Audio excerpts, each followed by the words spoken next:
세상의 변화를 알아가는 즐거움, 투자로 인생을 바꾸는 사람들, 와이즈 클럽. 지금 고정 댓글을 확인하세요. 지금까지 보면은 사실 스페이스X도 사실 어마어마한 성과를 거두고 있습니다. 맞아요. 이미 뭐 셀 수 없이 많은 위성들을 쏘아 올리고 있고, 과거에 나사가 했던 것도 이제 우주 개발을 거의 민간 기업이 더 많이 하고 있고, 테슬라는 말할 것도 없고. 근데 항상 좀 궁금한 게 이들 기업이 상상력만으로 됐을까? 또 그만큼의 엄청난 그 엔지니어들도 확보를 해야 되는 거고, 그렇죠. 기술도 중요하고, 기술만으로 됐을까? 당연히 돈이 있어야죠. 투자금. 그렇죠. 그게 일론 머스크 자기 돈만으로는 안 됐을 겁니다. 투자도 받았죠. 이런 혁신 기업, 그것도 어마어마한 규모의 혁신 기업을 성공시키기 위해서 제일 중요한 건 뭘까? 물론 이제 균형이 다 맞아야겠습니다만, 교수님의 생각은 어떠세요? 저의 생각은 어쨌든 그 경영자의 면면 역시 인물됨. 왜냐하면 그 무엇보다도 그 투자를 이끌어내고 그 많은 조직 구성원들을 자기의 어떤 방향에 맞게 따라오게 만들고 하는 것은 분명히 그 인물됨을 무시할 수 없고, 그리고 지금 일론이 꿈꾸는 여러 비즈니스 구조를 이해하는 그 관전 포인트가 인물이라는 관점에서 관전해 보는 것이니까, 인물이라는 관점에서 좀 해석을 해 본다면, 제가 책을 잠깐 한번 읽어봐 드리겠습니다. 제가 매우 인상 깊게 스페이스X 부분에서 읽었던 부분인데요. 제가 살짝 읽어 드리겠습니다. 되게 재밌습니다. 머스크가 자신의 로켓 회사를 창업하기로 결심하자 친구들은 그런 상황에서 진정한 친구들이 취하기 마련인 행동에 나섰다. 친구들이 어떤 행동에 나섰을까요? 끼어들어 말리기 시작했다. 하지마. 당연히. 야, 무슨 로켓이야? 야, 무슨 로켓으로 우주 관광을 해? 저 나사가 있는데. 그러니까요. 당연히 뜯어 말리기 시작했죠. 그 뜯어 말리는 과정을 일일이 설명해 주는데, 왜냐하면 친구들도 다 인터뷰했을 거 아니에요. 친구들은 로켓 폭발 장면만을 모아서 영상을 릴로 만들어가지고 그걸 막 일론한테 자꾸 보여준 거야. 이거 위험하다. 돈 많이 든다. 터지지. 돈 다 날라갈 거야. 몽땅 날라갈 거야. 계속 이렇게 얘기했던 거야. 마치 저는 어떤 상상했냐면 노아 방주 때 노아가 주변에서. 비가 오니까 노아 이 방주 타세요. 여러분 안 그럼 죽습니다. 근데 다 깰깰거리면서 비웃었거든요. 근데 결과적으로 대홍수가 왔고 방주에 탄 사람만 살아남았잖아요. 종교적인 이야기가 아니라 저는 지금 무교입니다. 종교적인 이야기가 아니라 마치 그런 것처럼. 그런데 일론이 뭐라고 얘기했냐면, 나는 인류가 우주를 여행하는 문명이 되어 별들 사이를 누빌 수 있다는 희망을 지키고 싶었어요. 그리고 새로운 회사가 설립되어 혁명적인 로켓을 창조하지 않는 한 그럴 가능성은 없었지요. 그러니까 그런 회사를 만들어야만 자기가 생각하는 이상을 꿈꿀 수 있었다라고 생각했고, 그것의 결론이죠. 그 결론을 잠깐, 여러분 다 알고 계시는 결론이지만 그 결론을 짧게 읽어드리겠습니다. 스페이스X의 드래곤 캡슐이 국제우주정거장을 출발하여 플로리다 해안가에 무사히 낙하했다. 드래곤 캡슐은 여전히 우주정거장에 올라갔다 돌아올 수 있는 미국의 유일한 우주선이었다. 이 우주선은 한 달 전에도 러시아와 일본의 우주비행사 각 한 명을 포함한 4명의 우주비행사를 태우고 우주정거장에 올라갔고, 4주 후에도 다시 같은 임무를 수행하게 된다. 더 이상 제가 설명드릴 필요가 없죠. 그러니까 미친 상상인 줄 알았는데, 친구들이 보더라도 미친 상상인 줄 알았는데, 우주로 가는 희망을 버리지 않았고, 그 희망을 실현하려면 당연히 회사를 만들어야지. 회사를 만들었고, 회사 만들었으면 기술 개발해야지. 기술 개발했으면 가기로 한데 가야지. 우주 가야지. 물론 우리가 이제 너무 쉽게 이야기를 합니다만, 그래서 더더욱이 대단한 거죠. 근데 그 중심에는 역시 경영자. 왜 우리 필립 피셔나 워런 버핏도 항상 강조를 하는 게, 그래서 결국은 경영자. 비즈니스 모델도 중요하지만 경영자. 그것도 기술과 경영 능력을 함께 갖고 있는. 이런 경영자를 또 찾아야 되는. 너무 좋은 말씀 주셨는데, 여러분도 잘 아시지만 이 리더가 열정만 있으면 더 안 좋다. 그러니까 무슨 말이냐면, 무식한데 열정만 많다. 사실은 위험하죠.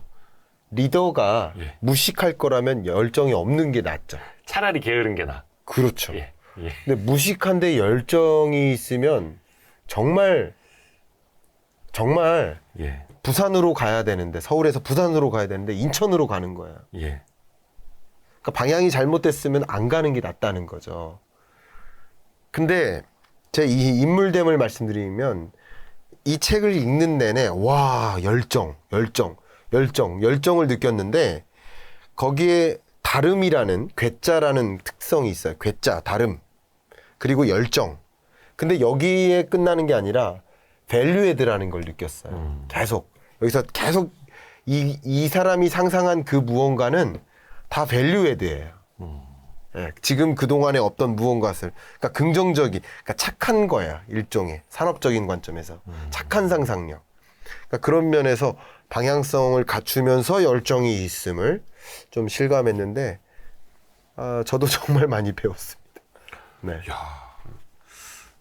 갑자기 드는 생각이, 이거 사실 옛날 말입니다. 옛날 네. 말. 그거 들어보죠. 똑개, 똑부, 멍부, 멍개. 저는 그래요? 안 들어봤어요. 똑똑하고 게으른 CEO. 예. 똑똑하고 부지런한. 그리고 멍청하고 게으른, 멍청하고 부지런한. 예. 근데 그 가장 좋은 리더의 자질이 똑똑하고 게으른 거라 하더라고요. 근데 똑똑하고 부지런하기까지 하면 주변 사람이 너무 힘들고. 힘들죠. 근데 똑똑하고 게을러서 적당히 창의력을 발휘하면서 사람들을 시키는. 근데 말씀하신 것 정말 최악이 멍청한데 부지런하고 막. 멍청하고 게으른 어떤 게 더 최악이더라고. 그거 좀 헷갈리는데.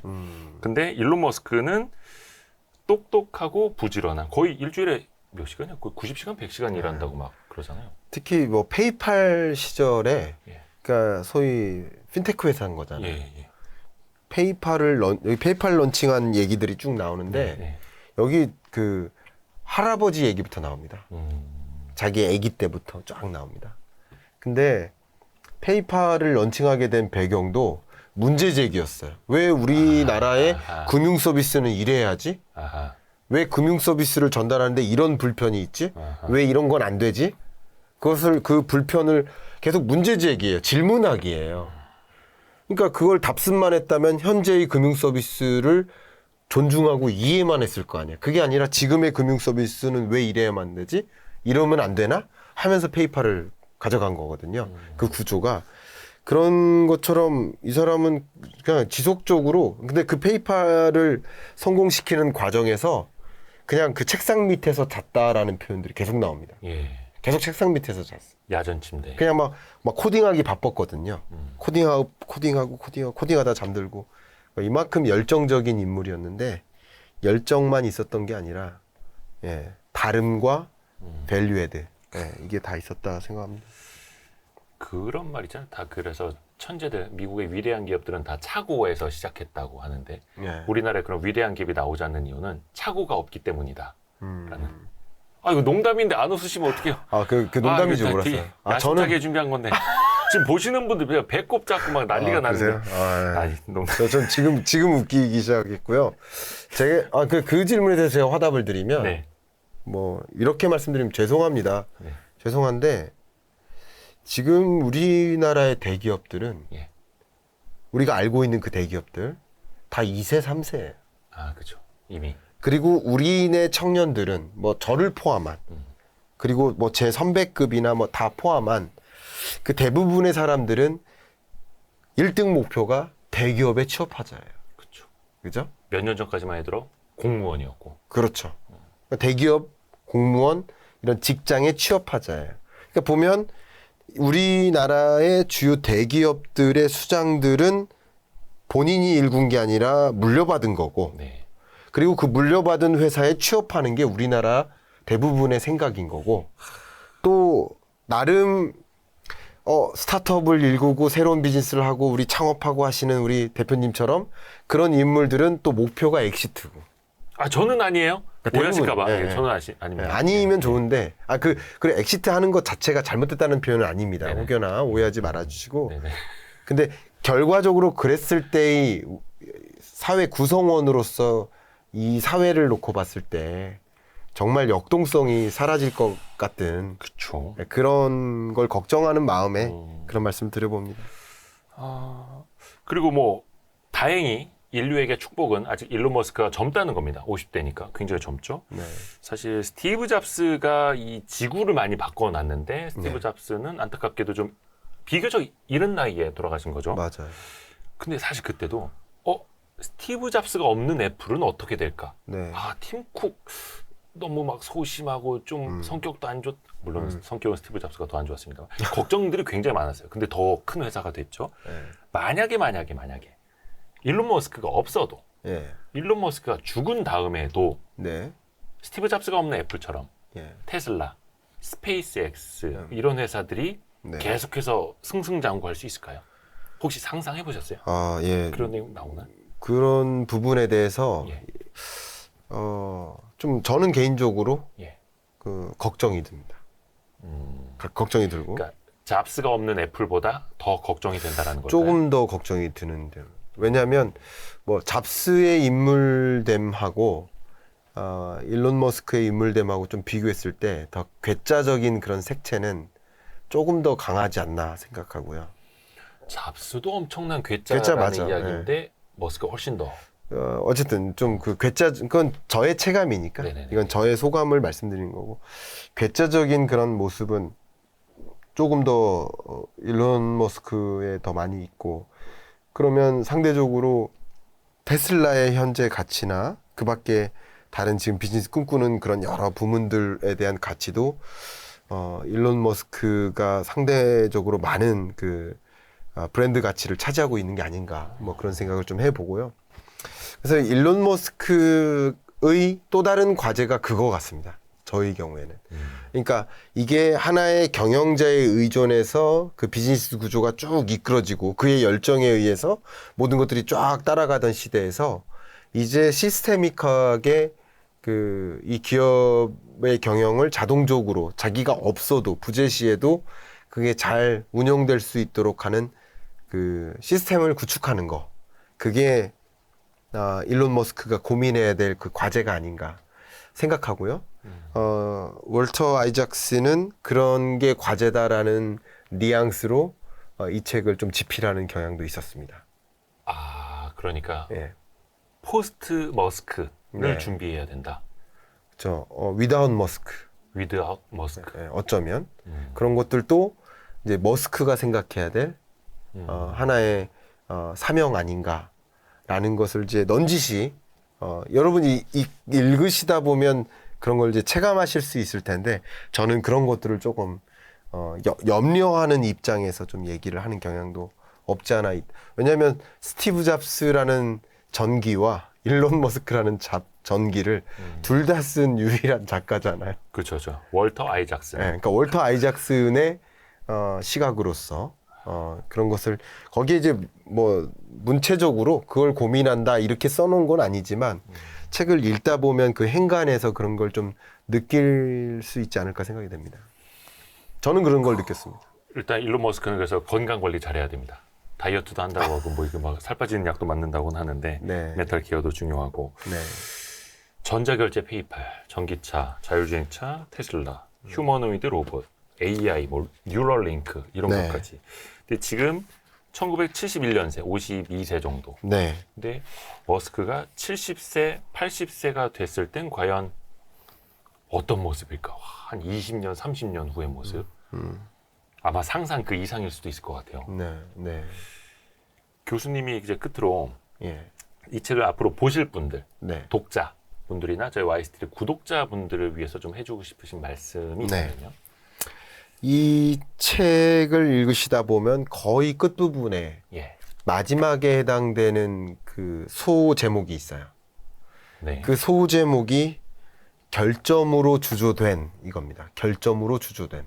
결점으로 주조가 된. 예. 그러니까 결과적으로 결점으로 제조됐다 뭐 이런 느낌인 거죠. 주조라고 하면은 쇳물을 부어서 네. 만들었다는 뜻인데 그게 결점으로 만들어졌다. 그러니까 지금의 일론 머스크는 결점들로 구성된 사람이다. 약간 이런 뉘앙스로 의외인데요. 예, 이렇게 표현을 했는데 잠깐 뭐 여러 그 단어들을 좀 말씀드리면 충동적으로 행동하고 무모한 리스크를 또 감수하고 놀라운 일을 성취하려고 하고 뭐 이런 것들 어려운 욕망 뭐 이런 단어들 그리고 또 변혁적 업적도 있지만 심한 좌절도 있었고 약속 파기가 굉장히 빈번했고요. 오만한 충동 뭐 이런 것들이 다 뒤섞여 있는 인물이다. 그러니까 이 일론 머스크에게 굉장히 많은 결점들이 있는 그런 인물이다. 대부분 이제 성격적인 결점이네요. 그렇죠. 뭐 신체나 이런 것보다는. 그렇죠. 네네. 근데 그런 결점에도 불구하고 그 결점을 이겨낸 게 열정이고 맨 앞에 제가 읽어드렸던 네. 그 열정을 또 감내해 나가기 위해서 꾸준히 또 새로운 그 방향성을 제시하고 계속 그런 인물인 거죠. 그게 이제 결점으로 주조된 이러한 그 소제목이 굉장히 인상적게 느껴지고 끝으로 이제 말씀드린다면 네. 저도 이제 부족한 부분이 굉장히 많고요. 그리고 여러분들도 이 영상을 보시는 스스로도 나의 어떤 부분 결점들을 좀 생각하실 텐데 결점으로 나의 모습이 마이너스 되는 게 아니라 그 결점을 오히려 장점으로 승화시킬 수 있는 그런 인물됨을 만들어 나가는 과정. 그러니까 우리는 모든 인생의 과정이 그 결점을 가지고 뭔가 장점으로 승화시켜 나가는 과정이라고 생각을 해요. 그래서 예를 들어서 몸매에 어떤 결점이 있으면 옷으로 커버를 할 수 있듯이 네. 뭔가 우리의 인물 속에 저의 인물됨에 결점들이 분명히 있다면 다른 무언가로 그것을 극복해 나가는 과정이 아닌가 생각을 하는데 이 책은 정말 결점투성이인 그 인물이 어떻게 세계 최대 부자가 되었고 어떻게 그 미래를 계속 제시하고 있고 계속 우리가 생각해 보지 못했던 그런 것들을 이루었는지를 써놓은 책이기 때문에 네. 정말 그 앞에 맨 처음 시작했던 그 소제목 기억하시죠? 역경에서 시작했다. 네. 나는 역경에서 시작했는데 네. 또 역시 결점으로 완성된 나라고 이렇게 표현을 하는 거예요. 월터 아이작슨이. 그런 모습을 통해서 여러분 스스로 좀 위로하고 여러분이 나는 또 어떤 인물로 성장할까 뭐 이런 것들을 좀 고민하시는데 오늘 이야기가 좀 도움이 됐기를 바라는 마음입니다. 어떻게 보면은 반면 교사로 네. 우리가 배울 점도 있고 이 인물에 그대로 투영해서 우리가 배울 점도 있고 생각해 볼 게 굉장히 많은 것 같습니다. 거의 네. 800페이지에 이르는 이 전기가 네. 괜히 쓰인 게 아니다. 그리고 50세 초반에 위인전이 나올 만한 인물이고 네. 그 내용 역시 네. 제가 봤을 때 이 일론 머스크라는 공식 전기는 이 사람의 나이 따져보면 5번 이상은 개정돼서 나오지 않을까요? 그렇죠. 그럴 수도 있겠네. 60대 버전, 네. 그러니까 환갑 버전, 7순 버전, 8순 버전 이렇게 해서 그럴 수도 있겠네. 그걸 우리가 계속해서 기대를 해보겠습니다. 네. 그리고 우리가 지금은 뉴스로 듣고 있는 일론 머스크가 그리는 그 미래를 네. 우리도 같이 나이 들어가면서 현실로 마주하고 있고 네. 이제는 자율주행차를 타고 있듯이 나중에는 뉴럴링크를 그런 미래를 감히 또 같이 한번 상상을 해보겠습니다. 화성 같이 가시죠. 그러시죠. 네. 네. 오늘 돈 많이 모아야겠네요. 그죠. 한두 푼 하는 게 아니어서 우리 김광석 교수님 통해서 이 일론 머스크보다 더 일론 머스크를 친절하게 설명을 해주셔서 너무나 감사드립니다. 진짜. 고맙습니다, 교수님. 네, 감사합니다. 감사합니다. 네. 고생하셨습니다.